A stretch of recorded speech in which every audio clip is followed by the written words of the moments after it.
So much of the time, we try to satisfy the appetite of the soul with the things of the world. We fill ourselves with relationships and we satisfy the cravings of our desires. We fill ourselves with position and external things of the world, but yet, in the same way, empty calories leave you unsatisfied. We find that the soul still feels an emptiness inside.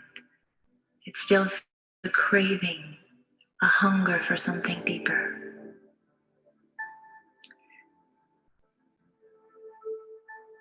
Contentment merely means that the belly of the soul is full.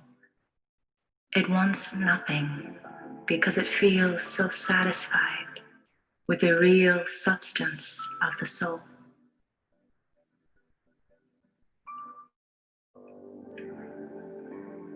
Take a deep breath now and leave your world. Move to the edge of the world where there is nothing physical, no sound, no drama, no responsibilities to uphold. Just let them all go. As you settle into a place of silence and stillness.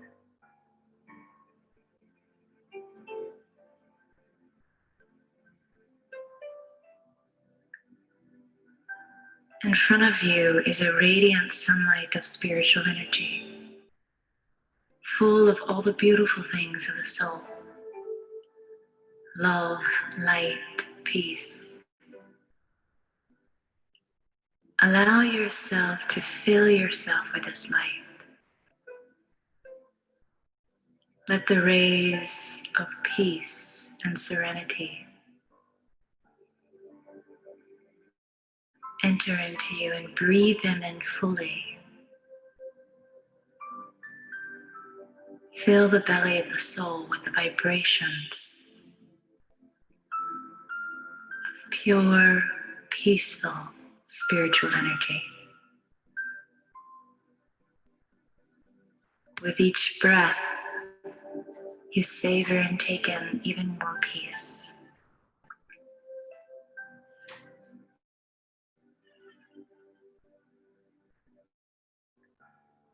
And knowing that love is what the universe is made of,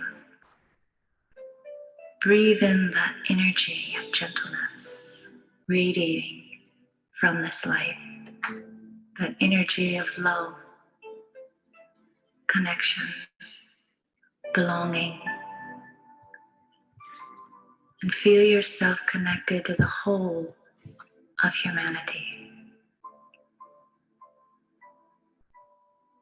Breathing as one as we take in this energy of pure spiritual love.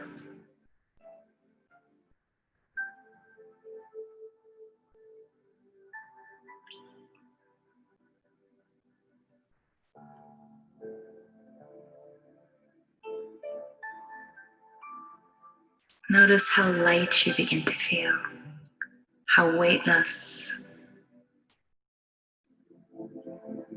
as if there is no gravity. And allow yourself to soak and bathe and take in the energy of pure joy. What does that feel like? To completely fill the belly of the soul with the energy of joy. See this light pouring into you, creating a warm inner smile in the heart.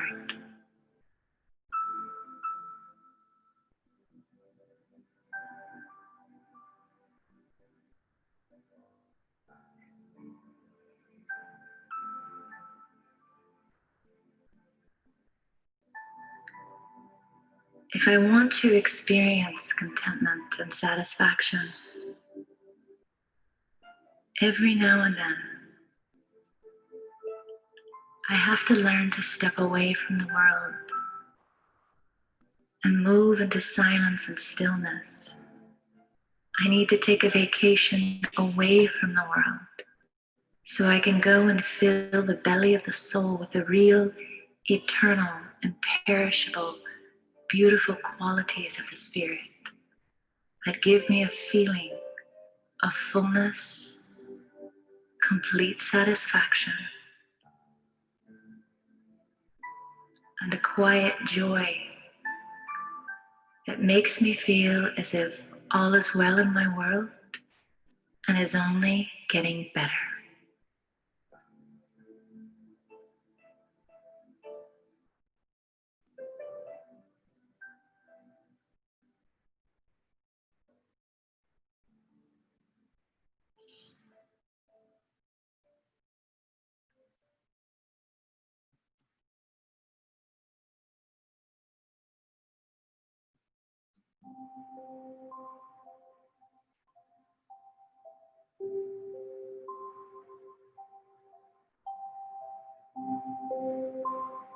Sometimes we have a tendency to punish ourselves for the mistakes we've made or for the weaknesses we can't seem to overcome.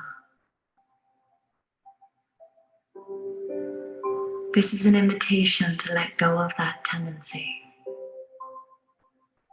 In order to learn how to be gentle with myself, I have to tell myself the right story about the situation. Gentleness is not just kindness, but real deep gentleness can come only when there is wisdom. Take a moment now to breathe, to relax, to center yourself and move into that still, silent space in the mind. And prepare yourself to go on a journey.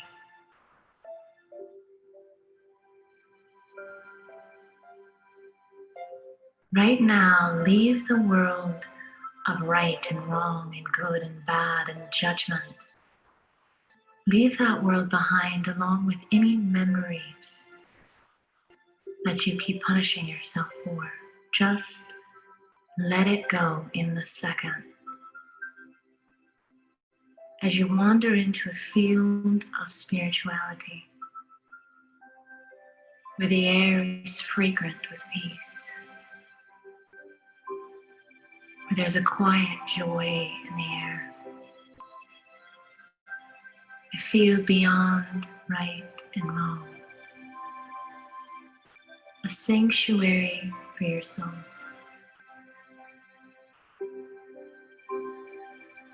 And allow yourself to lie there in the grass and let the gentle beauty blow right through you like a fresh breeze, soothing your mind, blowing away the harsh feelings you have for yourself. In this field beyond right and wrong,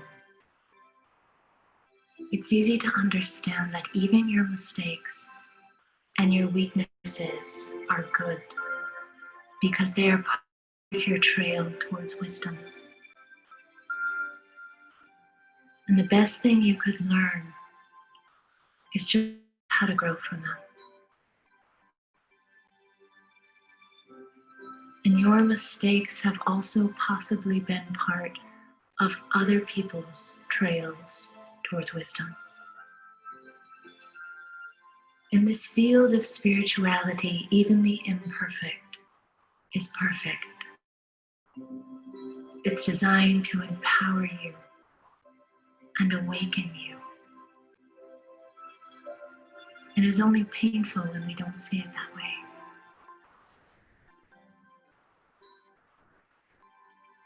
Look at the gentleness of the clouds moving softly across the sky. And allow that softness to move through you as you realize that all is well.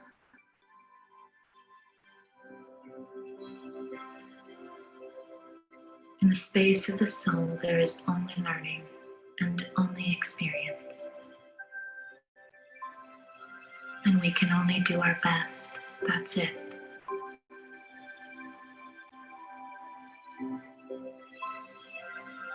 By punishing ourselves, we only delay the wisdom. So allow the soft, gentle vibrations of this field to help you see the beauty and the imperfection of your mistakes. Can you see what you've learned from them? Can you see how they've also taught other people things?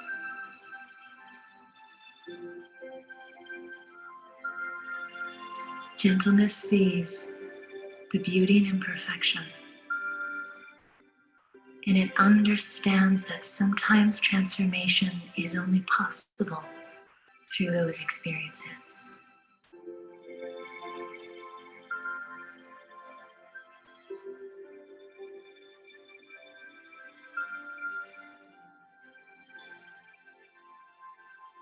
Take another slow, deep breath and prepare to leave this beautiful, gentle field beyond right and wrong. But carry your gentleness with you. Carry the wisdom of a new story back with you to that world. Knowing you don't have to punish yourself any longer. See yourself in the world moving with gentleness and moving with the wisdom that comes from understanding even the most difficult mistakes and weaknesses are part of our trail towards beauty and wisdom.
Good afternoon, everyone.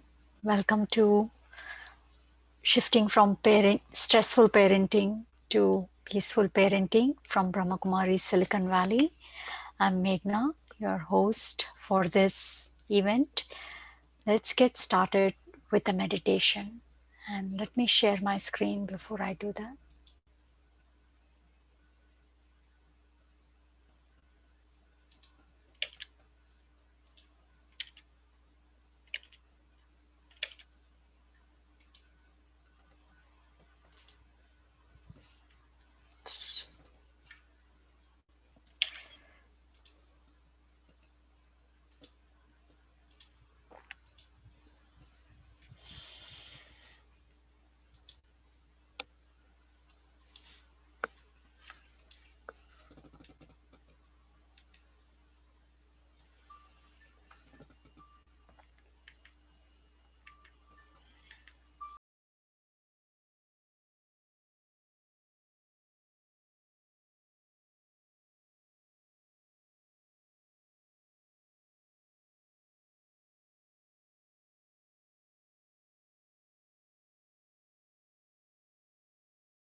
so many questions.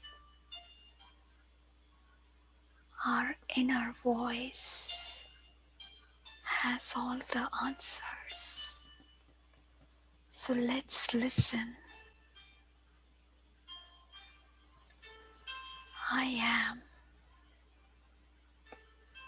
a pure, clean, and fragrant energy.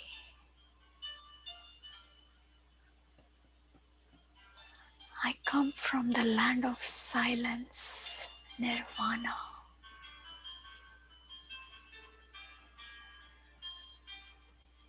I have always been around because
every being in this webinar is filled with love and power.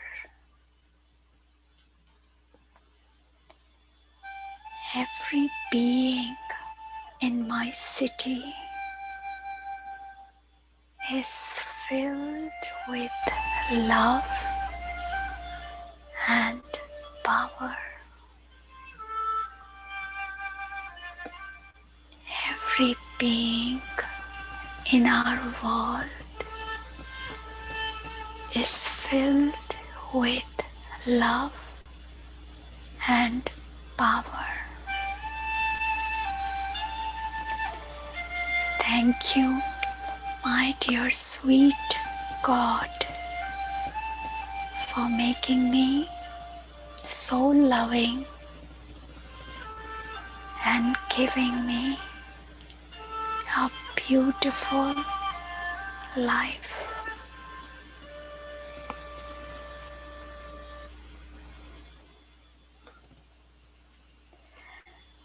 Welcome to everyone once again. So, if some of you can actually help me in revising the points that we discussed from last week, I would appreciate that. So we started talking about stress, what it is, and things like that. What were some points that stayed with you? Or if you have any thoughts and questions, we can start with that. But let's do a quick revision. So please help me with that.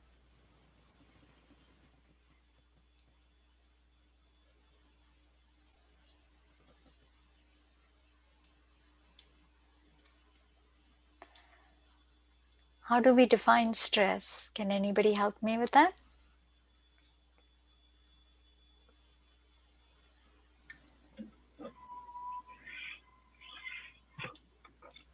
stress is basically more than what we can have. If we get more pressure than what we can actually have the ability to handle. Yes, yes, thank you. Thank you. Yes, indeed. So, if we want to define stress in physics, like we talked about, it's force applied per unit area, surface area, right? And the tensile stress is the force is so much that the matter, the material breaks. That's called the ultimate tensile stress. And similarly, like Manpreet just said, in our day-to-day life, there are a variety of different situations in the form of relationships, body health issues, financial issues, work issues. They keep coming at us. And if I am not capable enough, if I feel I don't have the strength to handle it, I start feeling the stress. So, any other points that state? We talked also about what sustains stress, and there are 3 coping mechanisms for stress. Anybody would like to share that? So the inner strength, Yes. coping mechanism, inner strength, trusting your quality. Yep. Yep. Absolutely.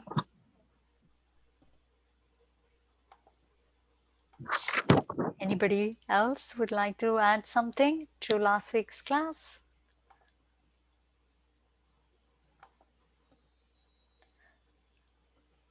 All right.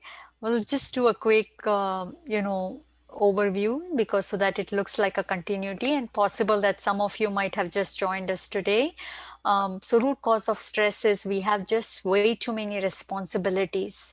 And the more things you own, more problems can arise in it, right? Suppose I'm doing 5 things, most likely 5 or 10 problems will come. But if I'm doing 100 things, most likely more problems will come my way.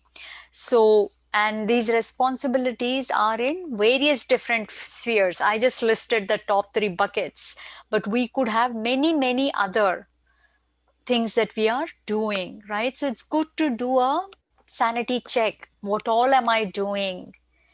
And then the second one is poor coping skills. So numerator is this, right?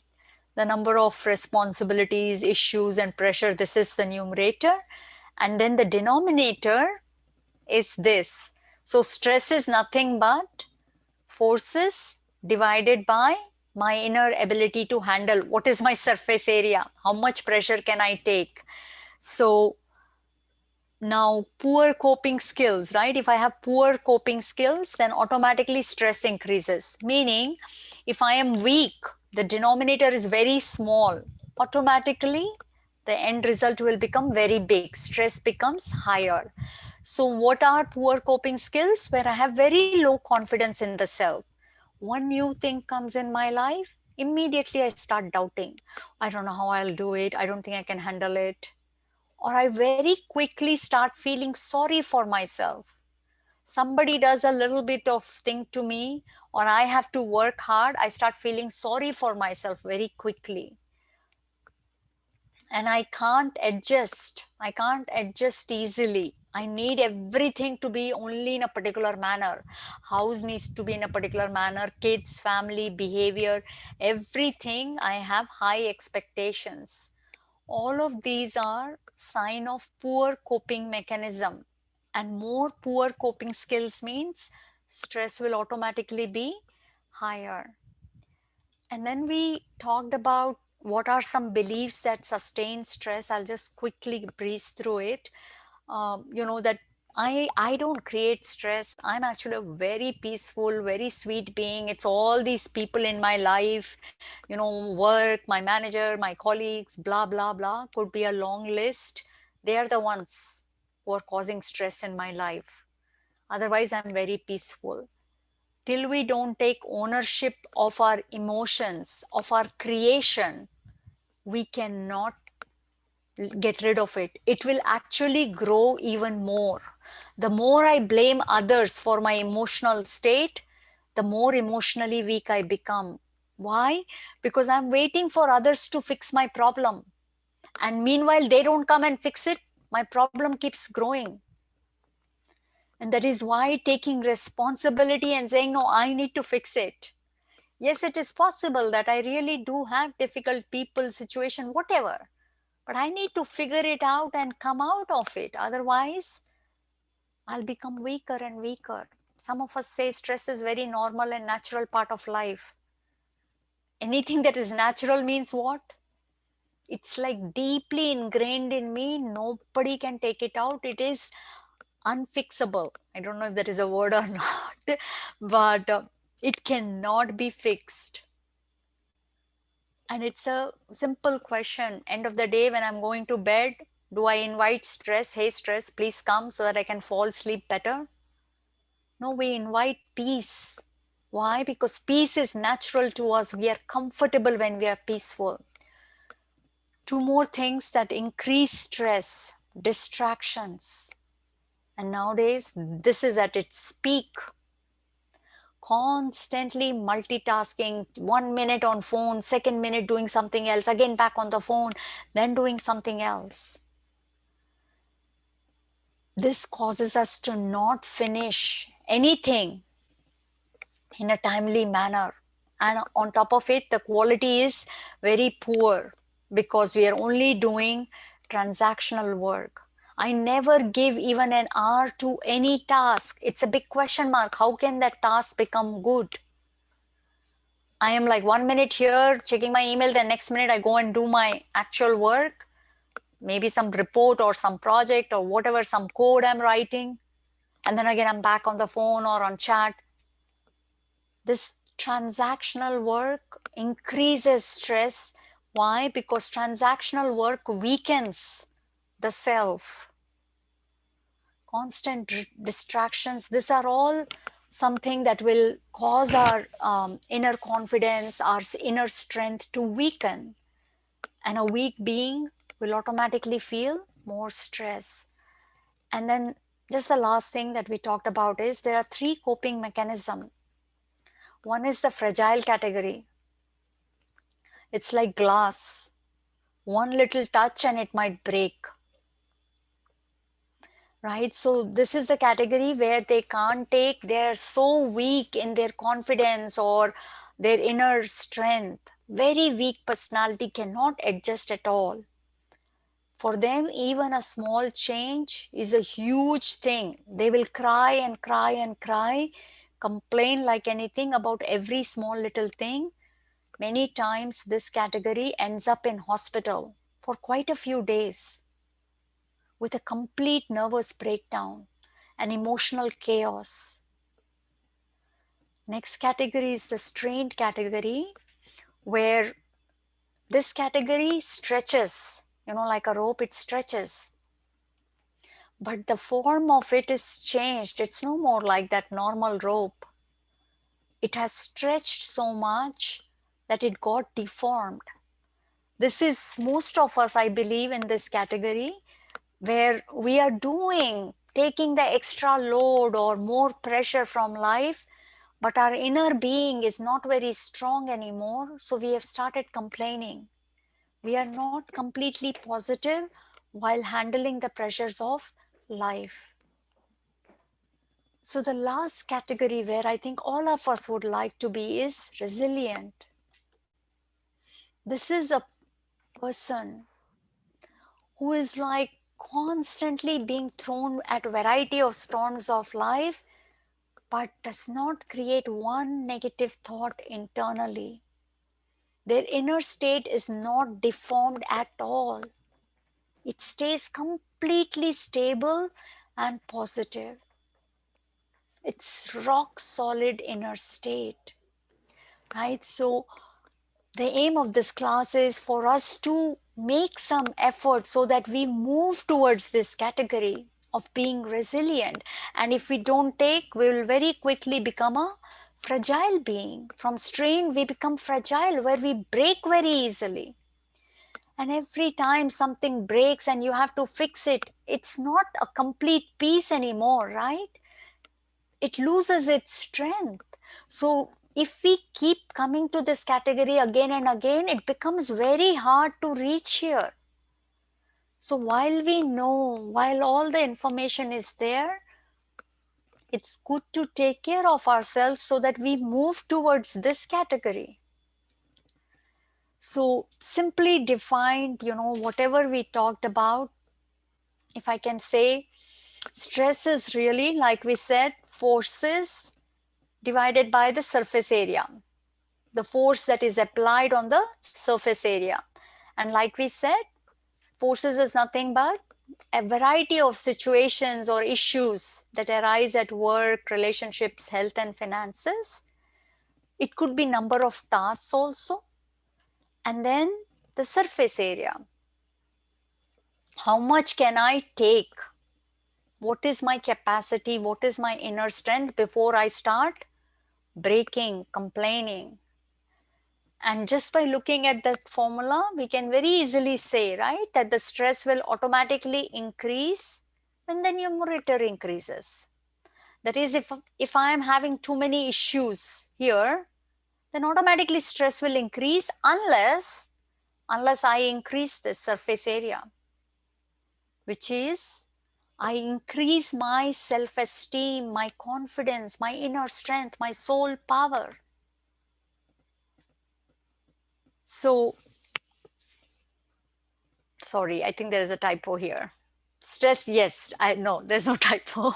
So when the denominator decreases, meaning if my inner capacity decreases, automatically stress will increase, right? So what do we want to do if we want to be in a better shape?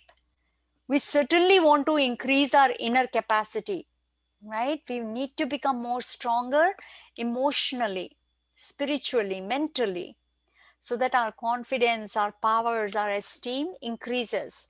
So then even if this numerator increases, we will not experience so much stress because this has also increased. Yes. So before I move on to today's class, just want to do a quick check. Any questions so far? Any thoughts?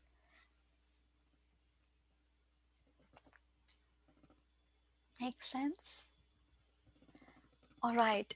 So what we will do throughout these upcoming classes and today's class is, how do we take care of both the numerator and the denominator, right? So that parenting becomes not a stressful experience, but a very, very peaceful experience, right? So today, we will start off with this simple thing. If I want to increase my denominator, which is my inner capacity, one of the most important lessons is prioritization. I need to know, because each one of us, especially I feel living in US, we are just responsible for a lot of things. And I don't think any of us really has an option of saying, I'll let go of work, or I'll let go of home, or I'll let go of this. It becomes hard. Now in COVID situation, even getting a lot of help from outside is a little bit challenge. So when I have to take care of work, relationship, and self, which is the highest priority? What is the right order? So I would like to hear your feedback on this. So let me do this actually. And let's note down what are some priority orders that we can actually take. It should be the reverse order, sister. You're saying self, relationship, and And work. Okay, anybody else?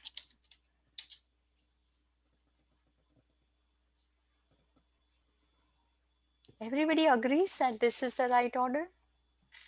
I think the order is okay, but there has to be a balance. I mean, to say, if you just take care of yourself but not of relationship or work, then that becomes an issue also.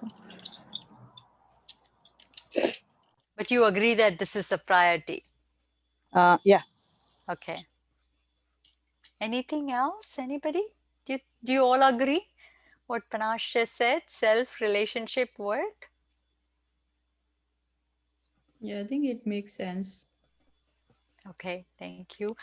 And indeed, we do need to balance, and that is why this picture here, trying to balance everything out. But this is such a critical point, and it is such a subtle point. And I believe it was Neetu, or I don't know who it was. Balance is the key. Indeed, self doesn't mean I sit with myself and I'm sleeping and I'm resting while the whole family is like, I need help, and my office work is suffering or the housework is suffering, and I'm saying, no, no, I need to take care of myself. We are not talking about that. But really, we need to understand why this prioritization is very, very important. Now, taking care of the self doesn't mean taking yourself to some shopping complexes, luxury spas, and holidays and vacations and all that. Well, that all is also fine, but that is really not taking care of the self. Taking care of the self is really taking care of the emotional being. How am I feeling? I need to take care that I am peaceful. I'm feeling inside comfortable. I'm not emotionally drained out. I'm not feeling extremely angry, sad, whatever those negative, or stressed. So when I mean, taking care of the self, it's really your emotional being, your inner core. Is it all good there? Then indeed, relationships. Now in this relationships, sometimes we overdo a lot of things, and we say, for your sake I'm doing all these things. But really, when I am making my relationship a priority, it means my aim is to really give them all of these positive things. But if I am saying I'm making you a priority and I'm actually yelling at them, I'm stressing them out, and I'm trying to be over controlling, over demanding of them, then really relationship is not that much of a priority to me. My ego might be a priority where I'm trying to push my words on them. So relationship being a priority means, for me, their happiness, them being secured with love, for them to have a peaceful family environment, that is my priority. This is the most important. We give lot of other things in relationship a priority, like, oh, they should get healthy food, they should get all A grades, they should participate in sport, they should participate in music, they should go to the best college, they should get so much money, they should happen this. Yes, all those are also important. But this is the most important ingredient that is needs to be given, and it can only be given in the early ages of a child. And yes, I mean, throughout the time the child is staying with you, when I have started giving them this, and I'm not even suppose financially that well, and I'm not been able to give them everything else too much, I've not been able to send them to too many classes, too many everything, whatever we are doing nowadays for kids, but I have done everything to give them this. Guess what? I have seen many such examples. Such kids actually will make sure that they can take care of everything else. They will study so hard that they'll get financial aids. They will do so well in life that they'll make enough money. But this is the key thing when I say relationship is my priority. Similarly, when I'm saying work is my priority, what does that mean? What does that really mean? It does not mean just getting it done with, oh my gosh, I have to get it done, and sorry, this was not typed fully, and then just finish it off and get a check mark. Really, prioritizing work means everything I touch is golden. I'm not doing things to just get away, but I'm putting my heart in it, my mind in it, and I'm doing everything accurately in a timely manner. To me, this is how at Brahmakumaris we are taught. When we are saying prioritizing means this. So we need to check when we are prioritizing our relationship, am I doing all this? When I'm finishing and I'm prioritizing my work, am I doing all this? And when I take care of myself, then am I taking care of my emotional well-being? Taking care of the self doesn't mean, sitting and watching hours and hours of TV or being surfing web or being on the phone. That's really not taking care of the self. Oh, this is my time, so this is what I do. Yes, okay, maybe you're relaxing, maybe you find it exciting, but this is certainly not taking care of the self, because we're exposing the self to a lot more information. This mind is going to create even more thoughts and going to become even more restless. So if we think that relaxing in front of a TV or social media non-stop, I'm not talking about some time, but I'm talking a lot of times we feel that it's taking care, then we should think one more time. If all of that is really making me emotionally strong, then okay, that is good taking care. It's always good to check if that is the case or not. Any thoughts or questions so far? Okay. Now let's take a simple example to practice this prioritization. Why and how, like one of you said, balancing it is very important, right? So let's take an example and see how we've balanced this out. We did say that this is the right order, but how do we balance these three? So here is an example that, a child is suddenly throwing a tantrum, and you're getting late for a meeting, and maybe it's an important meeting. What are our options? I need to obviously take care of myself. I need to take care of this meeting too. It's a rather important meeting. But then I also have a child that is throwing a tantrum. How do I handle this? What are our options?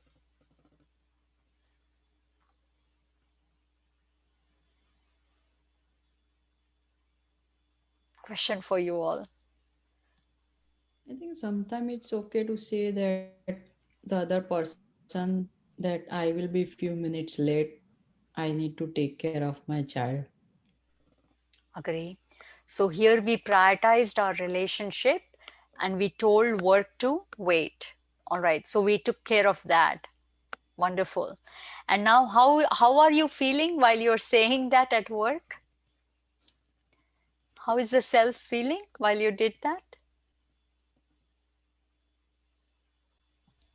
I think, I mean, you just have courage to say that. Sometime I don't know like how the other person will take it, right? True. True. All right. That's And a we very may good. feel guilty. You feel guilty that you had to say no to work. That's right. Would you feel guilty if you let your child kind of crying and kind of gave it to somebody else or whatever and then ran to the meeting? Would you feel less guilty or would you still feel guilty? I'll still feel guilty of doing that as well. All right. So choosing work also makes you feel guilty, or choosing relationship also makes you feel guilty.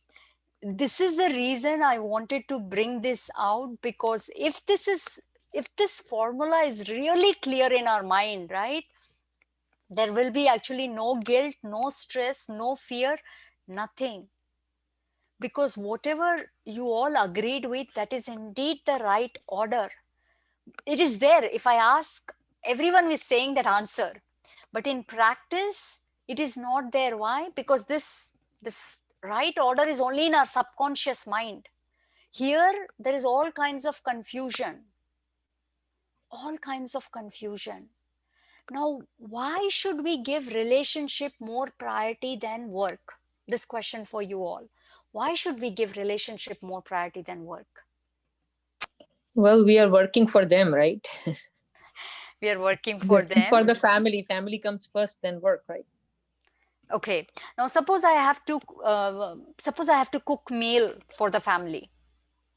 Now, will I, and my child is crying, or my child is simply being unreasonable, my child is something or the other, they're coming and complaining about, they don't seem to be happy, and I have to finish cooking a meal. I'm already getting very late. Now, what is the priority here? Should we be prioritizing work or should I be prioritizing relationship, and why? I'm cooking for the family. The family is not understanding, they're complaining, they're not sad, they're sad. Who should I prioritize now? And why? Sorry, I'm just asking questions because these discussions are the ones that will give us real insights and will help us digest this information more easily. So please participate and don't mind my asking so many questions. So what do we choose here? We'll try to console the child first.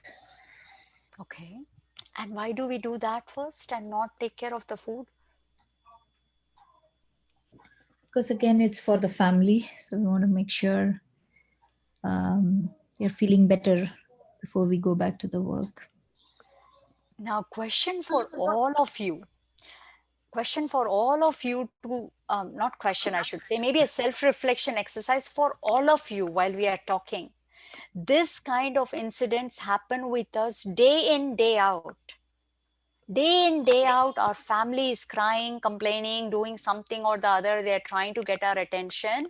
And we, like a robot, are working at office, working at home, cleaning, cooking, blah, blah, blah, engaged in talking to friends, and the family needs attention. What am I doing at that time? Am I giving family a priority or am I doing my work? What do I enjoy more? For me, I was very shocked to find out work was my priority. This thing would be in my mind, oh my gosh, I need to get everything done, then I will be peaceful. So I would really, like you all to think about this a bit more.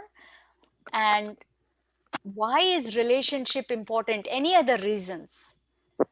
Again, okay, we are actually even doing the meal also for family. So if family is not feeling well, yes, we should sit with them, calm them down, and then go back to cooking. What is the other reason? What are some other reasons we should prioritize family?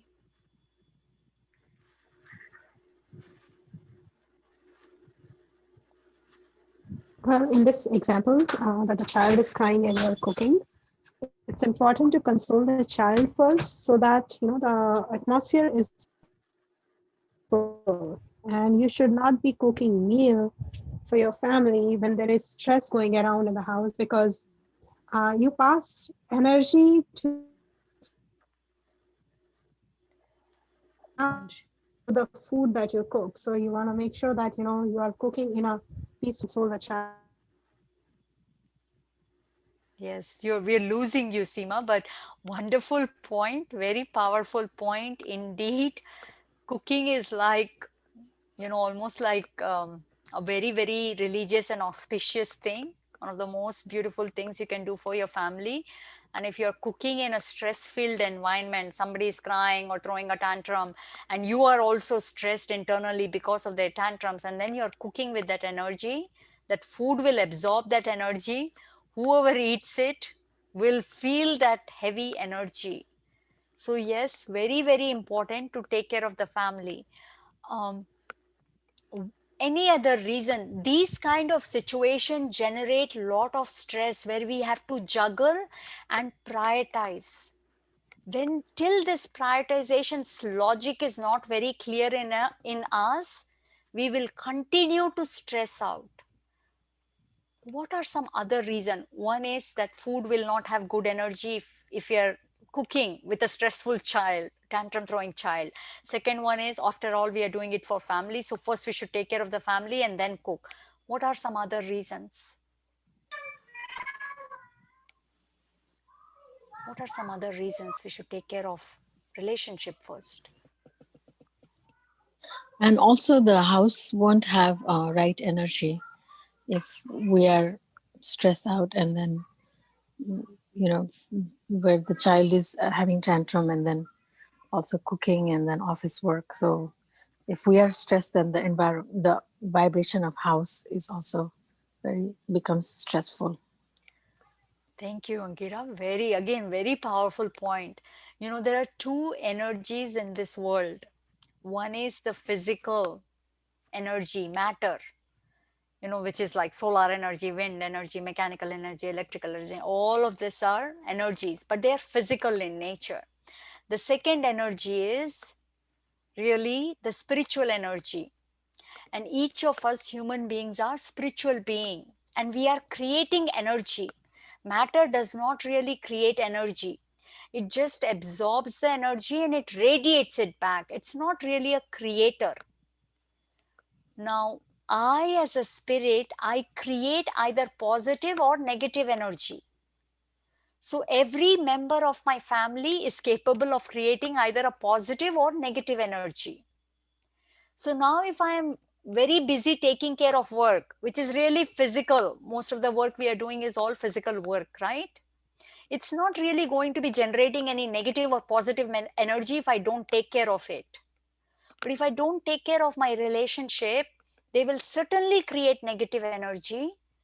And if that energy is specially being created because of me ignoring them, they are creating that energy and they're also sending it to me. And I am busy saying, I don't care your tantrums, I'm fed up of you, I need to get this office work done, or I need to cook a meal. You deal with it. Suppose this was not even a baby. Suppose this was a little bit of a teenager, but is feeling little down, was wanting to talk to someone, but I don't even have the time to talk to them. Or maybe they're not even feeling down. They just want to share the things that happened in school. They're super excited about it. But I don't give that a priority, and I'm like, oh, I have to do office work, I don't have time for all this. Or I have to do a lot of housework, I don't have time for all this. How does the child feel then? They will feel the energy of being little neglected, sad. So they are creating the energy and they might be sending it my way. Like Angira said, the environment of the house goes down when the creators of energy, human beings, are creating negative energy. And that is why relationship is a lot more important than work, because you're affecting the creator. If you're not taking care of the human being, you are affecting the way they will create energy. Human beings feel emotions. And yes, even at work, there might be human beings involved. So the idea, like one of you said, I believe it was Neetu, the balance is very important. It doesn't mean that I'm going to, fully take care of my child and completely ignore my work. I need to take care of the child, and at the same time, I need to let whoever is involved at work that, hey, this has happened. So sorry about it. And if it is repeatedly happening, maybe some of us have already taken the decision. If we have really young ones, I know quite a few who've taken the decision to go to part-time work, because this is not sustainable to constantly juggle, right? Because if you have very young ones, you don't know when they need your attention. And if I have to constantly choose and prioritize, oh my gosh, my work, I'm neglecting, and then I am neglecting my child, oh my gosh, I'm neglecting my child. This is a huge creator of stress. So when we say the priority order is self, relationship, and work, we are not saying work is last and ignore it. Relationship is later, ignore it, but take care of yourself. No, these three are going hand in hand. But I can't do any of this prioritization if I don't take care of myself first. If I am all stressed,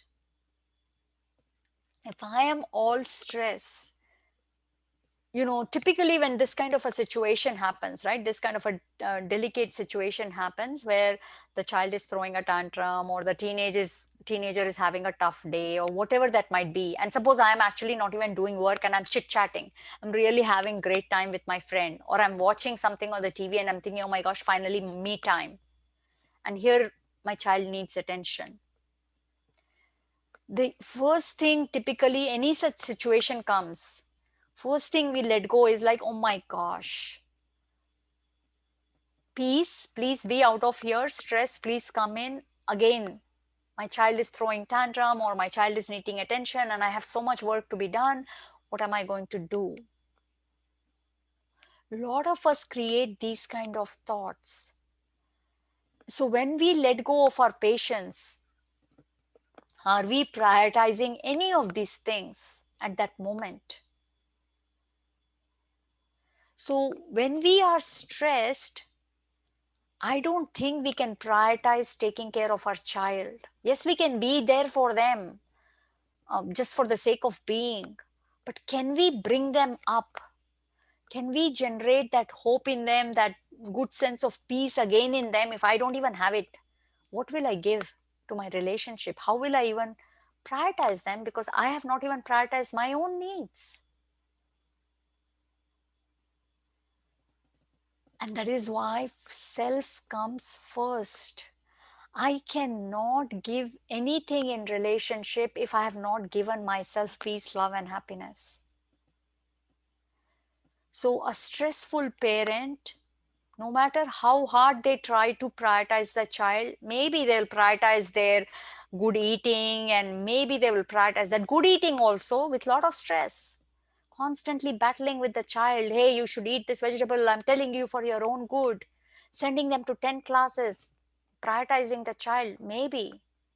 But if the child is stressing out, doesn't want to go, constant fight with the child, am I prioritizing? And I'm then, after all of this hustle and bustle, I sit at work.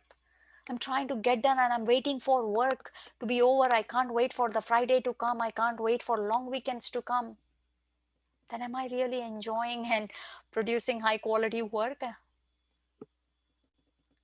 I'm not prioritizing anything. I cannot if I have not prioritized myself. And like you all already said, we should certainly prioritize our relationship. Work should wait.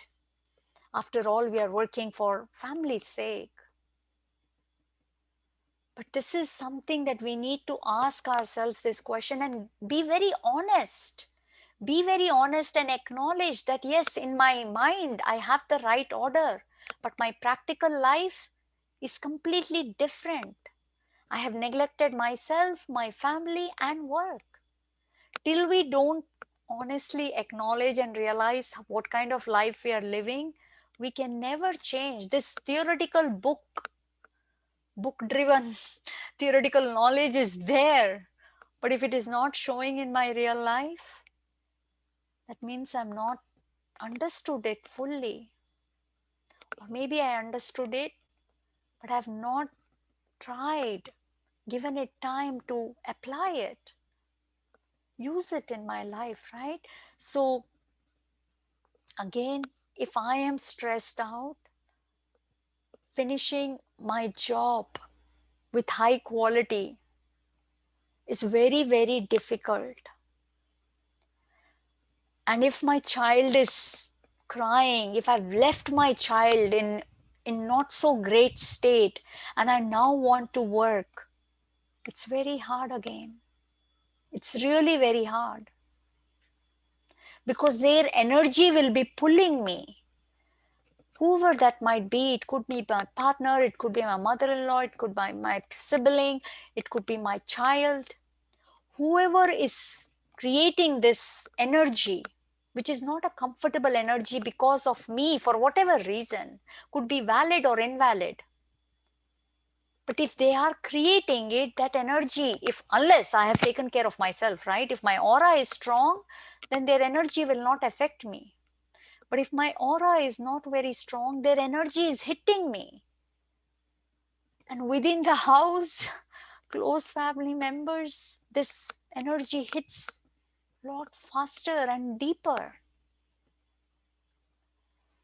So indeed, we need to change. We need to change the way we are prioritizing things in our life, right? Any thoughts or question here?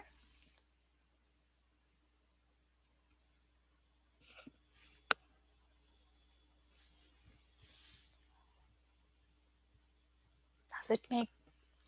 Okay, so yes, the bottom line is, if these kind of situations, I think they happen day in and day out in our lives. Every day, early in the morning in the meditation, remind yourself, my emotional being, I need to be on top of it. There are many mindful apps, many beautiful apps on the phones, including Brahmakumaris has many traffic control apps. I have alarms on my phone. There are many mechanisms to stop and check, am I doing okay? This is prioritizing the self. Am I feeling stressed? What happened, Meghna? Why are you stressed? Ask yourself these questions with a lot of concern. Prioritizing the self does not mean sleeping for hours or taking time away from everything, neglecting your family or work. No. It is while doing everything, keeping an eye on your mind always. Always keeping an eye on your emotions. So when we start doing this, it automatically starts happening. We are then able to, when we are healthy internally, it is automatically, a lot more clear for us, what should I prioritize now? And when I am in that stable energy form, I can automatically prioritize my relationship, which is make sure that their emotional health is staying all right. I will address their emotional needs. Parents' responsibility is not just giving finances, driving them to classes, getting them good food and security. That is every parent's responsibility, granted. But the biggest, what is the difference between just a caretaker and a parent? This is the biggest difference. Emotional support, right? Moral support, emotional support. If you give this confidence of the child, many parents ask, how do we increase the confidence of the children?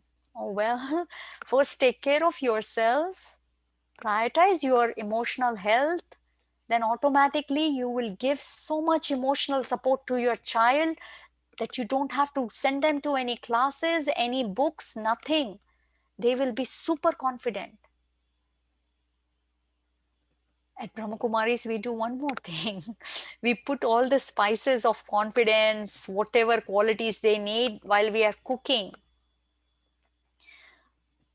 Every parent in Brahmakumaris, they try to cook for their family. Why? Because that is such a powerful time to send beautiful vibrations to the food so that the entire family's aura is protected, nurtured. So when I am cooking food, I will put very powerful thoughts. Whoever eats this feels a inner silence, becomes more patient, has a lot of courage, they can do anything. So I am literally creating these thoughts while I'm stirring my food, preparing my food. It's one of the most religious activities for us because the impact of it is huge.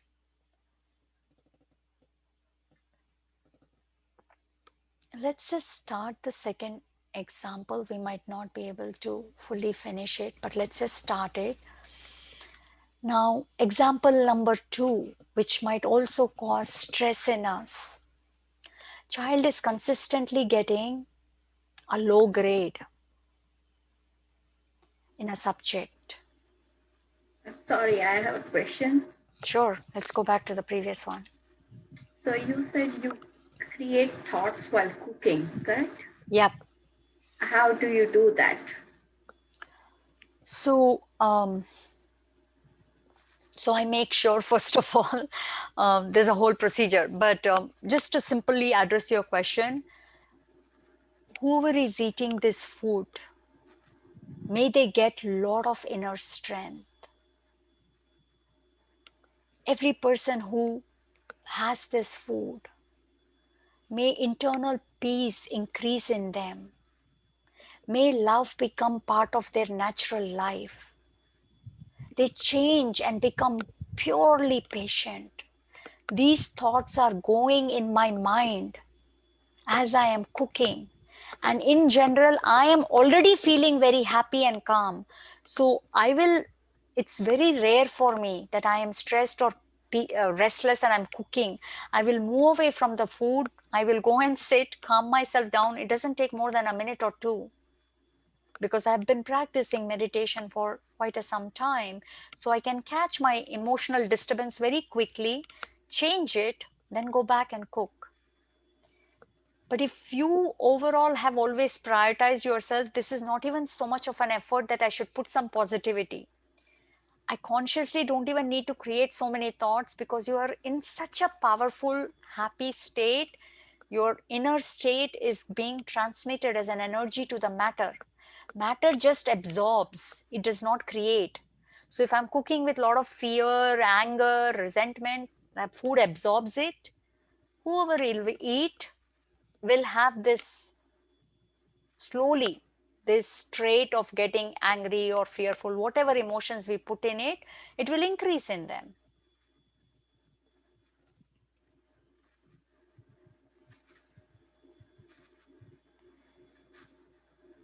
Any other questions? So one other exercise before cooking that we also do is clean the kitchen, because when anything is dirty, the mind automatically, it's an automatic impact on us. Lot of dirt in the house, or too much of stuff lying around here and there, disorder, disorganized dirt, all of this automatic has an impact on the mind. It disturbs us. So for me, the first thing is to make the kitchen little clean and cook in a very clean space. Automatic, there is peace. And all of this thing might sound like it is a lot of time, a lot of work. It's actually not. Once you start doing it, you know how to prioritize, organize yourself so that this becomes part of your daily lifestyle. And the benefits you see, which is in my family, it's in this past few years, everybody's emotional health, and I'm not trying to boast off, but really share it as a wonderful experience. Everybody's emotional state has improved tremendously. I can see how their confidence level, their peace level, everything is changing. It's obviously not become perfect, because I myself have a long way to go, but I can see a shift. I can see a huge shift in them.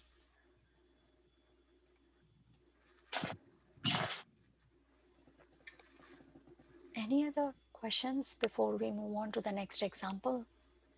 I have a kind of a question.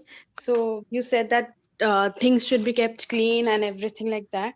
But here, if you want the family to take in part for it, like they should be doing the cleaning a part of it, and then you tell, taking the example of kids, so telling them to pick up your toys once you are done, and telling them to do it, but they don't listen, right? They don't do it.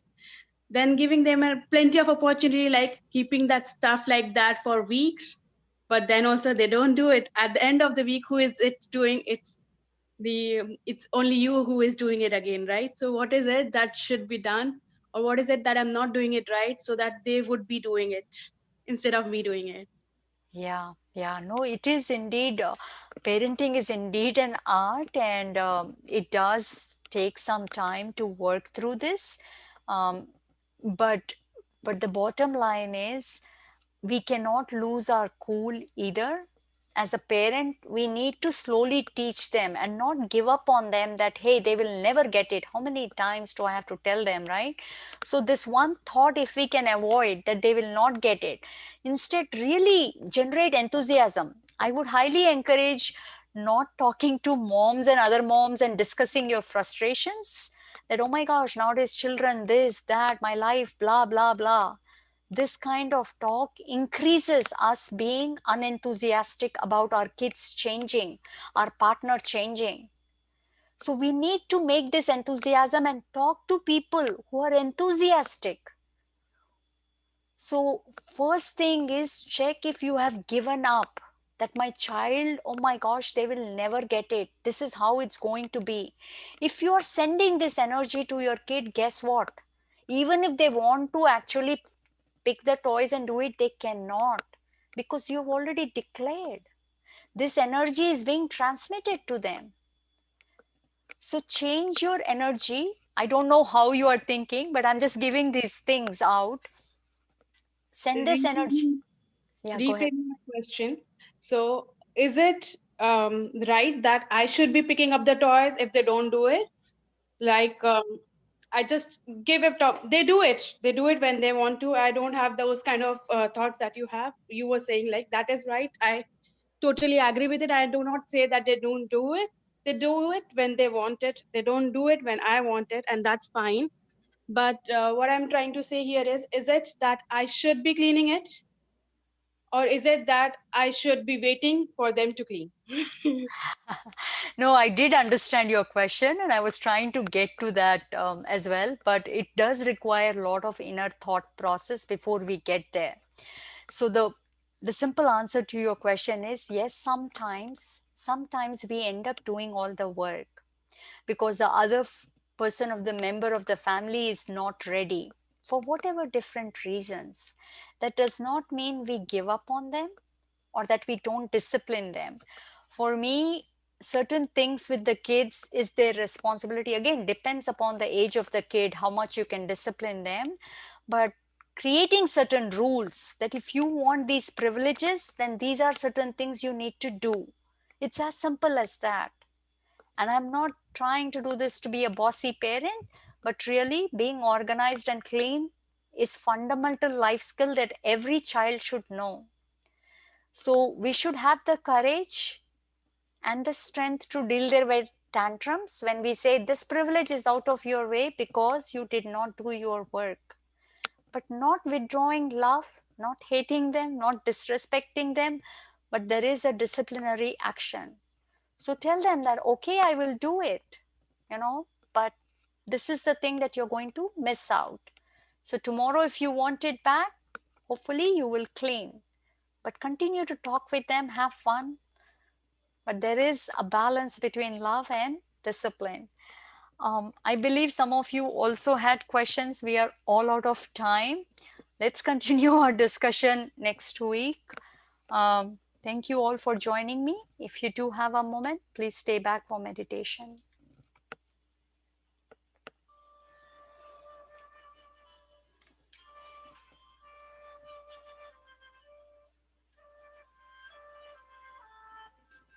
I am a patient, caring, and a mature parent.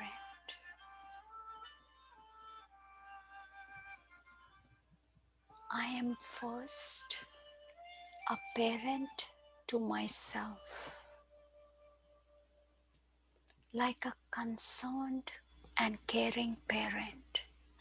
I check if my inner child is doing all right. Is it crying?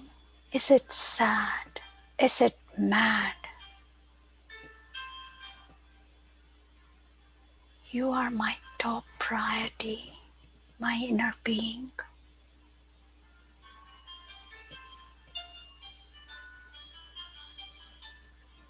My beautiful relationships. I am so fortunate to have so many beautiful relationships.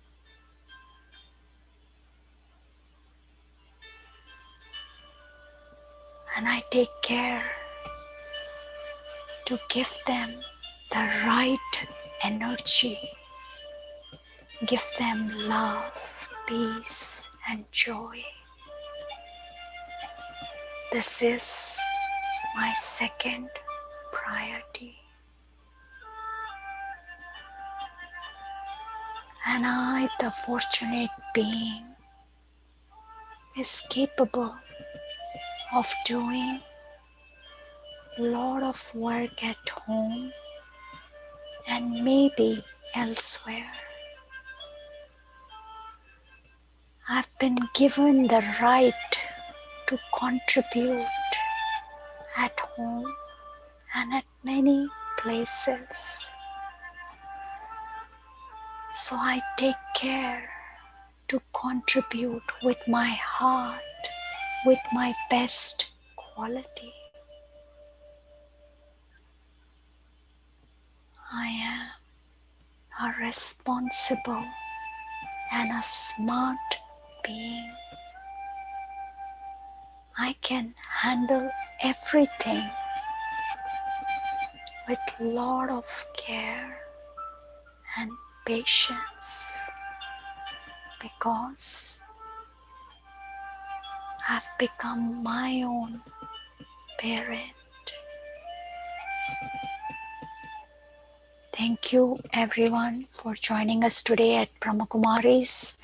I'll see you all next week. Hope you have a wonderful day. Om Shanti, sister. Om Shanti. Om Shanti, Om sister. Shanti. Thank you. Om Shanti, sister. Om Shanti. Om Shanti. Om Shanti, everyone. Om Shanti, sister. Om Shanti. Om Shanti, sister. Om Shanti, Neetu. Yeah. Really nice to hear your talks. It's really like every time you talk, I think it's something or the other, I think hits and I think things get better. So really thanks a lot for all the talks that you have been giving. Thank you. It's all BRAHMAKUMARI's knowledge. My pleasure to share.